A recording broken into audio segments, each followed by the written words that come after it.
দর্শক আসসালামু আলাইকুম। দর্শক আপনাদের প্রীতি ও শুভেচ্ছা জানিয়ে শুরু করছি আমাদের আজকের প্রতিবেদন। তো দর্শক আজকে এক মেয়ের জীবনের গল্প তুলে ধরব, যার নাম হচ্ছে সৃষ্টি। সৃষ্টি দেখতে মাশাআল্লাহ খুব সুন্দরী, কিন্তু সৃষ্টির পরিবারে বাবা নেই, মা আছে আর ভাই বোন দুইজন। তো সৃষ্টি সবার বড়। তো সৃষ্টির ছোট ভাই আছে, মাদ্রাসা পড়ে। তো মাদ্রাসা দিয়েছে কিন্তু ঠিকমতো বেতন দিতে পারে না, 1 মাস দিতে পারলে 2 মাস বেতন দিতে পারে না। তো এইভাবেই সৃষ্টিদের পরিবারটি চলছে। তো সৃষ্টিদের পাশে যে কেউ দাঁড়াবে সেই মানুষটিও নেই। তো এর মধ্যেও সৃষ্টির বিয়ে শাদী দিতে হবে। সৃষ্টির মা খুব চিন্তা করে।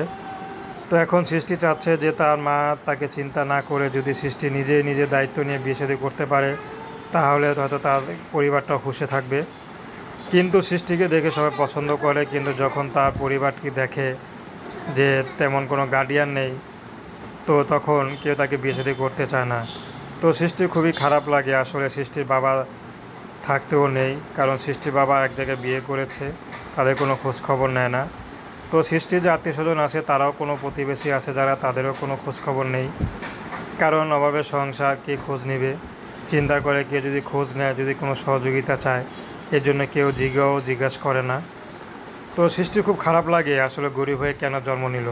তো এখন সৃষ্টি চাচ্ছে বিয়ে শাদী করে ঘর সংসার করতে, যদি তাকে কেউ পছন্দ করে, ভালোবাসে, সারা জীবন তার হাতটি ধরে তাকে কাছে পেতে চায়, তাহলে সে রাজি আছে। তো সৃষ্টির ব্যক্তিগত কোনো পছন্দ নেই, যে তাকে পছন্দ করে বিয়ে করবে, সৃষ্টি তাকে ভালোবেসে বিয়ে করবে। তো প্রেম ভালোবাসা, সাহায্য সহযোগিতা, বিয়ে শাদী করা একান্ত আপনাদের ব্যক্তিগত ব্যাপার। আসলে আমরা 5 ওয়াক্ত নামাজ পড়ি। আসসালামু আলাইকুম।